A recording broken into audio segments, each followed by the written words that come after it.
Muy buenos días con todos nuestros amigos televidentes. Estamos ya a las 7:01 de la mañana aquí en El Comercio TV con mucha más información. La ciudad de Quito que presenta tráfico incesante en varias vías, podemos verlo en pantalla para que usted esté bien informado. Este es la versión 3D de cómo Quito presenta este día jueves su tráfico en distintas arterias. Esto que estamos viendo es el trébol de la ciudad de Quito. Ahí vemos tráfico bastante pesado y fuerte, se va hacia el centro de la ciudad, esto es por la Marín, ahí está el playón de la Marín, lo estamos viendo en este momento, y de ahí se distribuye hacia el centro norte de Quito, y si retrocedemos podemos ver que todo el sur de la ciudad, en sus principales arterias, presenta tráfico fuerte a esta hora. Incluso miren ustedes, ahí en la Juan Bautista Aguirre, el tráfico es por sectores bastante fuerte. Miren, toda esta vía de la Juan Bautista Aguirre presenta tráfico así bastante congestionado hasta la altura de la Magdalena. Si vamos a una de las vías de la José María Velasco Ibarra, esta que une hacia el norte, sur y centro, pues el tráfico de subida y bajada está sumamente fuerte. La vía que conduce a la Simón Bolívar y a la autopista del Valle de los Chillos también presenta en ciertos sectores trancones, así que debe estar prevenido. El tráfico ahí está en 20 kilómetros por hora en algunos sectores de la José María Velasco Ibarra también. Llegando a la Toledo, el tráfico también se pone bastante pesado, se pone pesado en la Ladrón de Guevara. Llegamos también a la 10 de agosto, 12 de octubre, donde los tráficos se distribuyen de mejor manera, pero siguen congestionando. Estamos viendo la Avenida Patria. De la Patria vamos a ir rápidamente hacia las vías hacia la América, hacia la Unión Universitaria, donde el tráfico, como pueden ver, no da tregua en todo este sector que es conocido como el centro norte de la ciudad de Quito. Si volvemos a una vista aérea, vamos a verificar que varios puntos de la ciudad presentan zonas rojas, que eso quiere decir que el tráfico también está conflictuado. Vamos al túnel Guayasamín, a los sectores de la Simón Bolívar, tráfico también fuerte. Miren ustedes, hay que recordar que la Galo Plaza Lazo y Eloy Alfaro y 6 de diciembre en esos sectores hay mucho tráfico, sobre todo sobre la 6 de diciembre, donde recién se tuvo un accidente de tránsito que lamentablemente ocasionó una persona fallecida. Así el tráfico a esta hora en la ciudad de Quito. Recuerde, hay llovizna en algunos sectores, el pavimento está mojado, vaya con el cuidado del caso. Así es, tome vías alternas de ser el caso para que llegue a tiempo, pero por favor no pase los límites de velocidad, pues los accidentes de tránsito con la lluvia están a toda hora. Sí, claro. Bueno, les vamos a contar que durante la reinstalación del juicio del caso Sobornos, el empresario Pedro Verduga confirmó que se le solicitó $1 millón como contribución a cambio de la realización de una obra en la provincia de Manabí. El pedido habría llegado desde la cúpula del gobierno de Rafael Correa. Pedro Verduga, empresario investigado en sobornos 2012-2016, se tomó el tiempo que quiso para intervenir y dejó a la fiscal general Diana Salazar con las ganas de interrogarlo, al acogerse al derecho al silencio. En casi una hora, Verduga confirmó que por una obra realizada en Manabí se le congelaron los pagos, por lo que gracias a la intervención de un subsecretario de esa provincia, logró ponerse en contacto con Pamela Martínez, quien le solicitó una contribución. Lo fuerte habría llegado después. Relata que recibió un mensaje del exministro Walter Solís, a nombre de la cúpula, que la integraría el ex vicepresidente Jorge Glass, María de los Ángeles Duarte, Vinicio Alvarado y Alexis Mera, solicitándole $1 millón. Esto por la ejecución de la obra multipropósito Chone. Dinero que no lo habría entregado en efectivo. El mecanismo de cobro habría sido a través de las planillas que le cancelaban, pero no terminó de pagar la cantidad solicitada. La defensa de Alvarado tiene dudas sobre el testimonio de Verduga. Debo decir que se trata de un testimonio de un coprocesado rendido sin juramento y de conformidad con las reglas del Código Orgánico Integral Penal sin la obligación de decir la verdad. En días pasados, la defensa de Verduga anunció que se iba a revelar el nombre de uno de los procesados, que supuestamente le estaba presionando para un contrato. Cristian Viteri respondió al respecto. A mí me parece un hombre honorable, respetable, que ha sido objeto de presiones, según lo dice él. Ha dejado absolutamente claro que nadie lo ha presionado, que no ha recibido presiones de nadie, menos mía. Me hubiese gustado que el señor se someta a la contradicción para poder haber ahondado en este tema y hubiese quedado más que claro, que ya creo que quedó claro. Quien descartó haber tenido contratos con el Estado ecuatoriano fue Rafael Córdoba. Él no desaprovechó la oportunidad para cuestionar a la fiscal por haberle señalado como parte de una estructura delincuencial. Es decir, el delito de cohecho que tanto se ha manifestado, que es de doble vía, te doy para que me des algo, pues no se ha demostrado. El empresario Víctor Fontana centró su intervención en explicar que nunca dio un medio a nadie y que desconoce de qué se trata el cruce de facturas. Para este jueves está previsto que presenten las pruebas de descargo Rafael Correa y Jorge Glass, entre otros, informó Héctor Romero. Vamos a contarles que el asambleísta correísta Jofre Poma no habría acatado una de las condiciones dispuestas tras beneficiarse de la suspensión condicional de la pena. Así lo alertó el legislador Fabricio Villamar, que llevó esta inquietud al Procurador General de la Nación. Veamos. Hasta la Procuraduría General del Estado llegó el asambleísta Fabricio Villamar para informar sobre la supuesta falta en la que habría incurrido Jofre Poma y que pondría en riesgo su libertad condicional. La suspensión condicional de la pena en contra del señor Jofre Poma implica la imposibilidad de que el señor Jofre Poma participe en actos de protestas. Ustedes vieron lo que sucedió. Dentro de una protesta denominada No Más Perseguidos Políticos, el señor Jofre Poma y otras personas entraron a la asamblea la semana anterior. Villamar hace alusión a lo ocurrido el pasado 20 de febrero en la asamblea cuando Poma, ya en libertad, ingresó al legislativo y luego a la Comisión de Soberanía en medio de forcejeos. Independientemente de que sea una protesta pacífica, con causa o sin causa, la protesta sucedió. Villamar aspira a que esta conducta sea revisada por la justicia. Jofre Poma, por su lado, se defiende, asegurando que todo esto se trata de una persecución política. Fabricio Villamar y el gobierno nacional quieren que regresemos a la cárcel nuevamente. Quieren callarme. Su situación en la asamblea aún está pendiente. Hay voces que cuestionan que regrese a su curul, pues sobre él pesa una sentencia penal. Al haberle hallado culpable, los otros efectos de la sentencia siguen vigentes. Por ejemplo, el hecho de que cuando se tiene una sentencia ejecutoriada se le retiran los derechos civiles. El análisis jurídico y la posición de la asamblea sobre el caso de Jofre Poma está pendiente a tratar el regreso del receso legislativo que termina el próximo 11 de marzo. Informó Carolina Basante. Es momento de irnos a pausa comercial. Al retornar les contamos que el colectivo Jóvenes Somos Ciudadanos presentó una demanda de inconstitucionalidad a una de las reformas al Código de la Democracia que trata sobre las circunscripciones electorales. Y mucha atención, al retornar vamos a contarles que Ecuador afianza su lucha contra la pesca ilegal a través de las reformas a la ley orgánica para el desarrollo de la acuicultura y también de la pesca. Así que estas y otras informaciones llegan en un momento más, son las 7:09, la temperatura 7 grados centígrados, llueve en algunos sectores del distrito metropolitano, un día totalmente nublado. Ya venimos.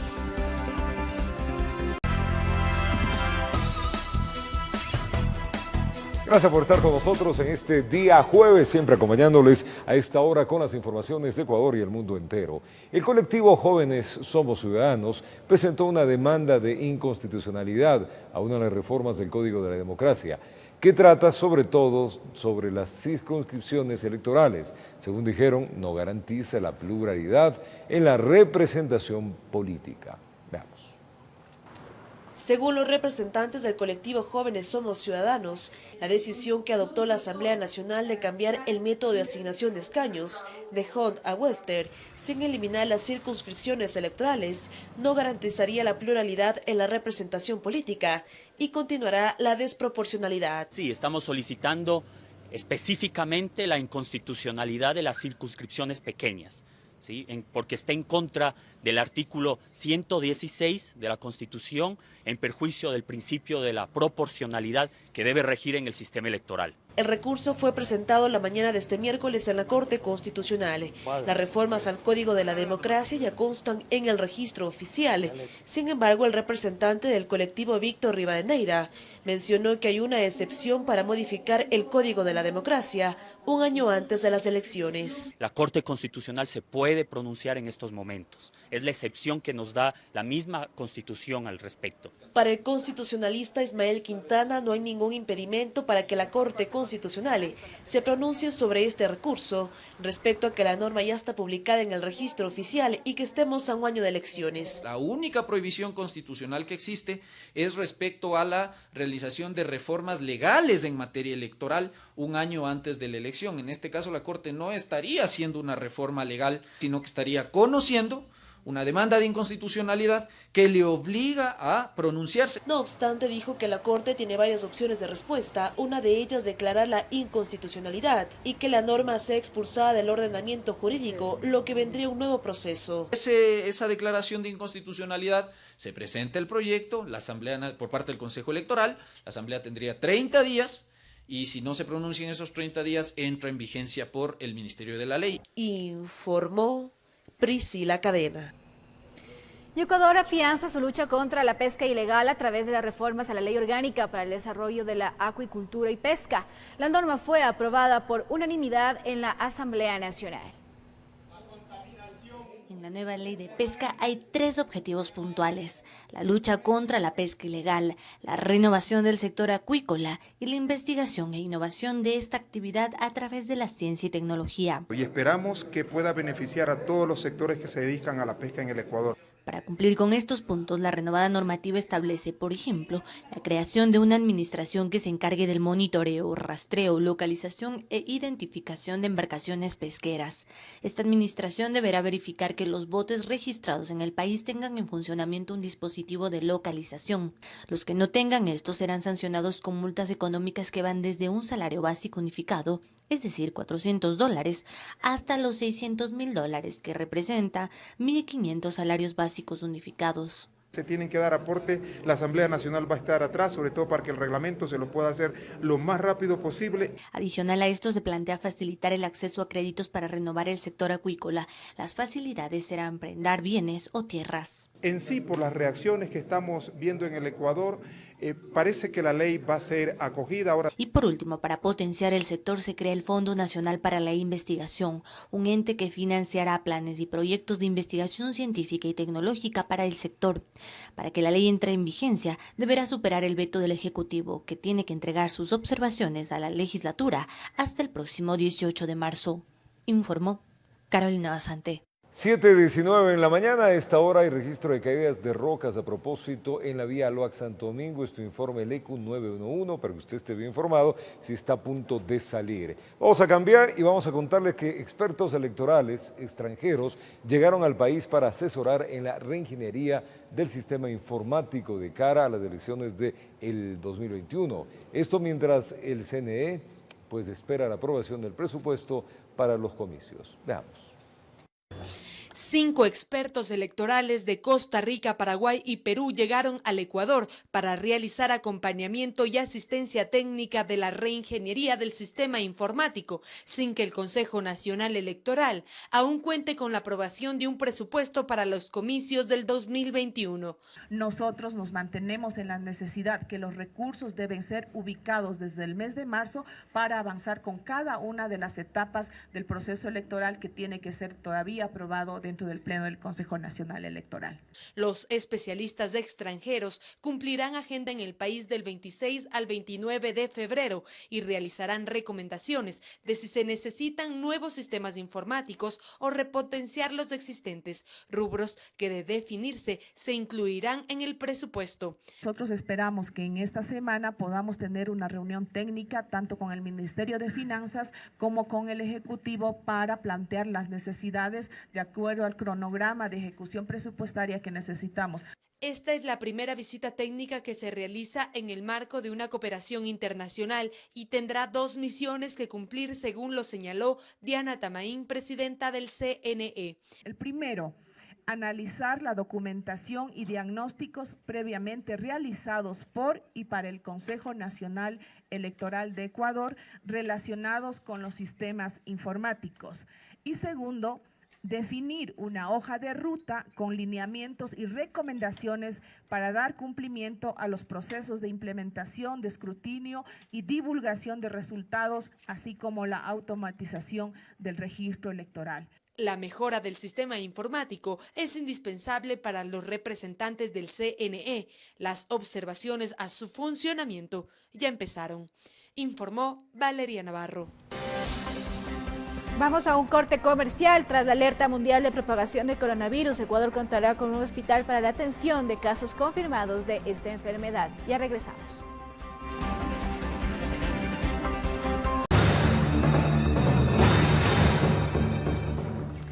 Y tras la alerta mundial de propagación del coronavirus, Ecuador contará con un hospital para la atención de casos confirmados de la enfermedad. Además, se reforzarán los controles en las entradas al país y se realizarán chequeos médicos específicos a pasajeros provenientes de 4 países. A la ministra de Salud. Aunque no se precisó por temas de seguridad en dónde está ubicado el hospital para atender casos de coronavirus si la enfermedad se presenta en el país, la ministra de Salud, Catalina Andramuño, informó que estará operativo en las próximas semanas y que cuenta con los equipos necesarios y salas de aislamiento. Tenemos contemplado que sea de 40 camas, hablando de lo que es terapia intensiva, que no todos los casos van a necesitar hospitalización. Generalmente los casos que se complican son aquellos que tienen una enfermedad preexistente. Sí tenemos una zona donde vamos a hacer cuarentena que tenemos identificado, ¿no? Por su parte, el presidente del directorio del IES, Iván Granda, precisó que 4 casas de salud están preparadas y que en el transcurso de las próximas semanas 4 más incrementarán su capacidad de atención, adicional al hospital para casos confirmados de coronavirus. Al día de hoy tenemos 15 hospitales que están preparados. Y no van a ser los únicos, es decir, vamos a ir incrementando la capacidad instalada que tiene el sistema de salud pública del país. Mientras tanto, se intensificarán los controles en puertos, aeropuertos y zonas de frontera. Específicamente, se realizarán chequeos médicos y registro de pasajeros provenientes de 4 países de alto riesgo que tienen la enfermedad activa: Italia, China, Irán y Corea. Lo que vamos a hacer ahora es que en migración se controle la procedencia donde vienen estos pasajeros. Si vienen de estos países, pues van a ser, presentando síntomas o no, revisados por parte de salud para detectar si es que hay algún tipo de síntoma que pudiera pues llamar la atención. En el ámbito educativo se reforzarán las medidas preventivas en el caso de que algún estudiante presente síntomas respiratorios. Se ha dispuesto un protocolo. Cuando un niño presenta malestar de cualquier tipo, se le solicita que vaya a su casa, sea atendido y que no regrese a la escuela hasta que no esté en buen estado de salud. Eso en cualquiera de los casos. Para atender la emergencia se destinarán $60 millones. Estas acciones van enmarcadas a la alerta mundial de propagación del virus. En Ecuador no existe un caso sospechoso o confirmado de coronavirus. Informó Priscila Cadena.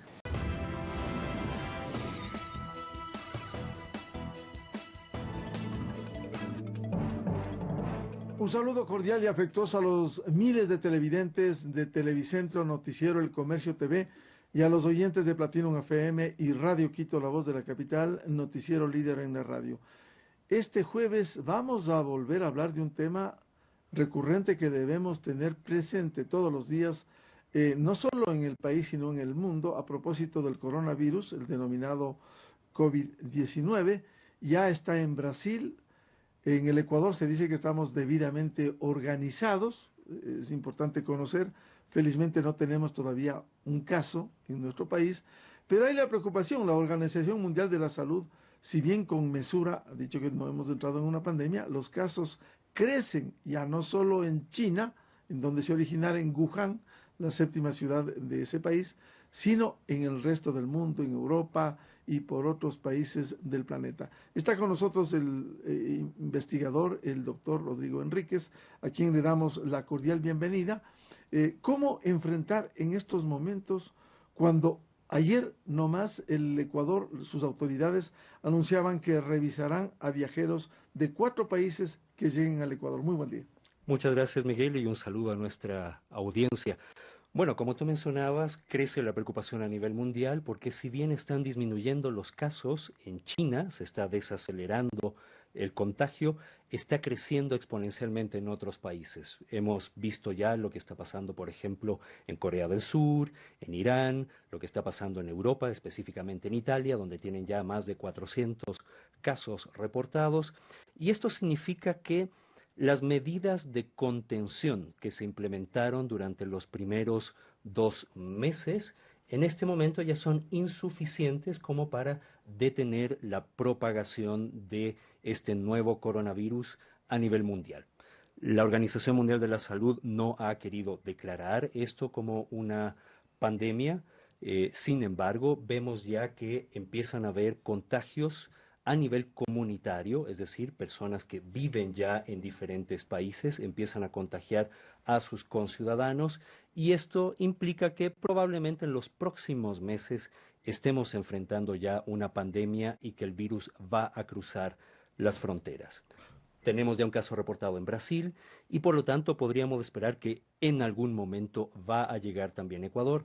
La buena noticia, como han dicho las autoridades de salud, la autoridad sanitaria, el Ministerio de Salud, es que no hay casos reportados en Ecuador, lo cual a nosotros nos permite ganar tiempo para poder prepararnos y enfrentar mejor en el momento en que tengamos ya casos en el país. ¿Se puede contener el avance de una enfermedad como en este caso el coronavirus? La respuesta es que no. Lo que podemos hacer es retrasar su aparición y eso es lo que se ha logrado con las medidas de inspección y control, por ejemplo, a nivel de puertos, a nivel de aeropuertos y a nivel de fronteras. Las medidas que adoptó China de hacer una especie de cerco comunitario e impedir el viaje en las provincias con más casos ayudó a que el resto del mundo gane tiempo para poder prepararse ante el momento en el cual ya vamos a tener casos cruzando fronteras. Es decir, que hay un crecimiento más lento de los casos. Bueno, lo que se está viendo en este momento en China es que está disminuyendo el incremento del número de casos, pero como empiezan a aparecer casos en otros países, es en esos otros países donde empieza a haber una aceleración del número de casos. Tomemos en cuenta también que estamos en un momento en el cual ya tenemos mejor capacidad para diagnosticar la enfermedad. Y eso también hace que de alguna manera se detecten más casos de los que podíamos detectar antes. Entonces, hay dos razones que explican el aumento de casos a nivel mundial. El primero, el que ya empieza a haber transmisión en la comunidad, infección persona a persona en diferentes países, y lo segundo es que como tenemos mejor capacidad para diagnosticar, podemos contar mayor número de casos. ¿Para ello hay que contar con los reactivos? Sí, la ventaja es que ya los tenemos en el país y la ventaja es que la mayoría de países ya cuentan con mejores métodos de diagnóstico, lo cual nos va a permitir enfrentar de mejor manera este problema. ¿La vacuna va a tomar todavía su tiempo? La vacuna va a tomar tiempo. Se espera que recién en el mes de abril empiecen a hacerse ya pruebas, pero eso implica que tendremos que esperar, diría yo, entre 6 meses a 1 año como para poder tener una vacuna. Se están investigando también medicamentos, empezaron ya algunos ensayos clínicos, algunos de estudios experimentales con medicamentos. Sin embargo, en los próximos meses todavía serán las medidas básicas de salud pública las que nos ayudarán a contener esta epidemia. Mientras tanto, ¿cuáles serían esas medidas básicas que permite a la comunidad tomar las precauciones, las prevenciones del caso? Bueno, hay dos grupos de intervenciones. El primero tiene que ver con medidas de higiene básicas, medidas de higiene generales. La más importante de todas es el lavado adecuado de manos con agua y jabón. Si no tiene disponible agua y jabón para lavarse las manos durante al menos 20 segundos, usted podría utilizar alcohol o alcohol gel, idealmente que tenga una concentración de más de 60%, y eso ayuda a inactivar el virus. Hay estudios que demuestran ya que con este tipo de medidas en 1 minuto se podría inactivar ya el virus. Por lo tanto, lavado de manos es la medida de salud pública más importante. La segunda medida más importante es las medidas de higiene respiratoria. Si usted tose, si usted estornuda, utilice algún tipo de pañuelo desechable para evitar diseminar la infección a otras personas, deseche adecuadamente este pañuelo y de esa manera ayudamos a reducir la posibilidad de contagio. Las otras medidas tienen que ver con estar atento a la presencia de síntomas. Y los síntomas más importantes en este nuevo coronavirus tienen que ver con la presencia de fiebre, con la presencia de tos y en algunos casos del desarrollo de dificultad respiratoria. Si una persona tiene estos síntomas y estuvo fuera del país en las últimas 2 semanas o ha estado en contacto en sitios donde hay personas con la enfermedad debería reportarse ante un servicio de salud, en el caso de Ecuador, del Ministerio de Salud Pública, para que el ministerio pueda hacer la detección adecuada del caso y el diagnóstico de ser necesario. En laboratorio, doctor Enríquez, si se compara con anteriores del ébola, el SARS, ¿estamos en la línea correcta para enfrentar el coronavirus o es que ha avanzado más? Digamos que estamos mejor preparados. Digamos que esta es una infección que es menos mortal, es mucho menos mortal que infecciones anteriores como el SARS y el MERS y por supuesto que el ébola. Lo que yo creo que va a suceder en los próximos meses es que vamos a enfrentar una situación muy parecida a la de la gripe H1N1 durante el año 2009-2010. Es decir, que pasamos de una fase de brotes o de epidemias en diferentes países. Empieza a haber contagio ya persona a persona a nivel de la comunidad y eso significa que en los próximos meses podríamos entrar ya en una fase de pandemia y después esta se convierte en una infección endémica. Exactamente lo mismo que pasa en la actualidad con la gripe. Por lo tanto, los países lo que están haciendo ahora es pasar de una fase de contención, es decir, evitar que la infección cruce sus fronteras, a una fase más bien de mitigación, es decir, de fortalecer sus sistemas de salud para atender adecuadamente los casos, hacer un buen manejo de estas infecciones dentro de los países, hasta poder ganar tiempo para poder tener tratamientos eficaces y ojalá en algún momento tener vacuna. ¿Cuánto ha avanzado la ciencia, la medicina para responder con precisión y con mayor diligencia frente a estas amenazas? Muchísimo. Yo diría que en este siglo la presentación de diferentes epidemias desde SARS, MERS, ébola, H1N1, las mismas epidemias que hemos tenido de sarampión en varios países, han permitido que haya un mayor desarrollo científico que nos permite conocer más rápidamente la estructura del virus, poder secuenciarlo y a partir de ahí poder preparar tratamientos y vacunas. La respuesta de la comunidad científica a nivel mundial yo creo que ha sido impresionante en términos de la rapidez con la cual se ha diseminado la información. Justamente hace unos días revisamos un estudio publicado en China con el reporte de más de 70,000 casos de este nuevo coronavirus, con una excelente descripción de cómo se comporta la enfermedad y eso nos ha permitido que podamos entender un poco mejor qué es lo que está pasando. Y de esas investigaciones, ¿cuál ha sido el comportamiento del coronavirus? Bueno, cosas que sabemos. Sabemos que la transmisión es predominantemente por vía respiratoria, pero también sabemos que puede estar produciéndose la transmisión a través de las manos, por eso también la recomendación de evitar llevarse las manos a la cara. Sabemos también que puede subsistir en algunas superficies inanimadas durante algunas horas y hay casos ya reportados en los cuales el virus se elimina también por las heces o la deposición, lo cual implicaría que también hay que adoptar medidas para la preparación adecuada de alimentos, hervir agua, hervir los alimentos para evitar también transmisión por vía oral. Eso lo sabemos. Sabemos también que las personas que tienen más riesgo de tener enfermedades graves por el coronavirus son las personas adultas mayores. Si una persona tiene más de 70 años de edad, aumenta el riesgo de que tenga una infección. ¿Está más vulnerable? Mucho más vulnerable. ¿Falta de defensas? Sí, y sobre todo porque es un grupo de edad en el cual también hay otras enfermedades. Por lo tanto, un mensaje a la comunidad es, si usted es un adulto mayor, y además tiene enfermedades como problemas respiratorios, como problemas cardiovasculares, hipertensión y diabetes, usted tiene que preocuparse de controlar bien esas enfermedades, para que en caso de que en algún momento llegue a tener algún problema, por ejemplo una infección por coronavirus, esté en una mejor condición de salud para enfrentar el problema. La mayoría de las muertes se produjeron en mayores de 70 años y que tenían enfermedades como diabetes, hipertensión, problemas cardiovasculares, respiratorios o cáncer. Sabemos también que la mayoría de casos que enfrentaríamos ante una epidemia va a ser en los adultos entre 30 y 70 años. Más del 80% de los casos se producen en ese grupo de edad. Y sabemos también que la enfermedad es muy benigna en los niños. No hay muertes reportadas en niños menores de 9 años y hay muy pocos casos reportados en niños y en adolescentes. Por lo tanto, es una enfermedad que afecta especialmente a los adultos y sobre todo a los adultos mayores. ¿Y cómo ha visto usted, doctor Enríquez, la proliferación del coronavirus en otros países desarrollados, el caso de Europa o los Estados Unidos?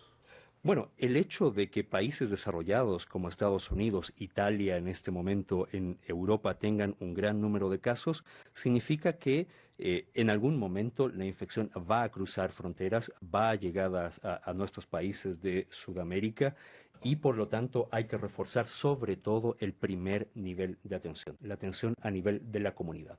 Está excelente lo que está haciendo el Ministerio de Salud de tener designados hospitales, 15 hospitales, para recibir casos graves, que normalmente es el 15% de los casos de este SARS-2.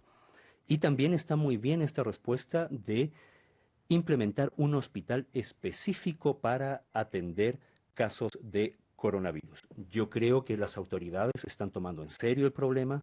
El hecho de que tengamos a diferentes ministerios coordinando acciones entre educación, gobierno, salud, Instituto Ecuatoriano de Seguridad Social es una respuesta adecuada. Lo que sí creo que hay que mejorar es la comunicación con los profesionales de salud que están a nivel de la comunidad y el Ministerio en los próximos días debería emitir protocolos claros de manejo para esos profesionales que están a nivel de comunidad. Porque habría que hablar el mismo lenguaje y conocimiento para quienes van a actuar, van a recibir a los pacientes. Exactamente. En este momento hay protocolos adecuados de contención a nivel de fronteras, a nivel de puertos, a nivel de manejo hospitalario, pero yo creo que hay que fortalecer mucho la comunicación de los protocolos a nivel de comunidad. ¿Cuánto ayudará el control en el aeropuerto y puertos a los viajeros que vienen de 4 países? Bueno, por la experiencia que tenemos, es una medida temporal y conforme vaya creciendo el número de casos en otros países, va a llegar un momento en el cual ese tipo de medidas serán inútiles. Porque ahora estamos vigilando a personas que vienen de 4 países, pero estamos hablando de que hay más de 34 países en los cuales ya hay casos de coronavirus. Y llega un momento en el cual no podemos vigilar absolutamente todo el tráfico aéreo de puertos o en fronteras y se vuelve una medida inútil. Nos ha permitido ganar tiempo, habrá que mantener esta medida, pero llegará un punto en el cual será una medida inútil. El doctor Rodrigo Enríquez, investigador en la UDLA de epidemiología y también en materia de salud pública, aquí en el noticiero de Televicentro, noticiero El Comercio TV. Muchas gracias a los televidentes en las radios Platinum FM y Radio Quito, La Voz de la Capital. Vamos a continuar este diálogo muy importante en materia de salud. Un feliz jueves, muy buen día. Y el ganador del Giro de Italia, el ecuatoriano Richard Carapaz, inauguró su escuela de alto rendimiento ubicada en la provincia del Carchi. El sueño del deportista es darles la oportunidad de prepararse a futuros campeones nacionales e internacionales. Para mí es como un triunfo más. Se mostró visiblemente emocionado. La locomotora carchense Richard Carapaz, ganador del Giro de Italia en 2019, hizo el lanzamiento del club de ciclismo de alto rendimiento que lleva su nombre y que está ubicado en El Carmelo, parroquia rural del Carchi, lugar de origen del deportista. Entonces de aquí partimos de que en nuestra tierra hay talento. Es un diamante en bruto que ahorita lo estamos puliendo y que creo que nos va a dar grandes resultados. El club fue un sueño de Carapaz que inició en 2017 y que hoy se ve materializado, pues cuenta con el apoyo de varias empresas privadas. Y creo que aquí está la mejor muestra del resultado. Aquí están los jóvenes que ya están ganando campeonatos con todo el apoyo que les damos. La escuela de alto rendimiento actualmente cuenta con más de 20 deportistas en distintas categorías: principiante, preinfantil, infantil, prejuvenil, juvenil y damas, preparándose para participar ya en campeonatos. Tiene 24 deportistas que están compitiendo en las diferentes actividades que las hemos programado para este año. Tenemos alrededor de 18 carreras, tanto locales, me refiero en la provincia del Carchi, a nivel nacional y también internacional. Se pretende que la escuela de Richard Carapaz sea replicada en un futuro a nivel nacional. Es así como el campeón del Giro de Italia le apuesta a los menores de origen humilde para que, como él, algún día puedan pedalear lejos. Informó Marilyn Jaramillo.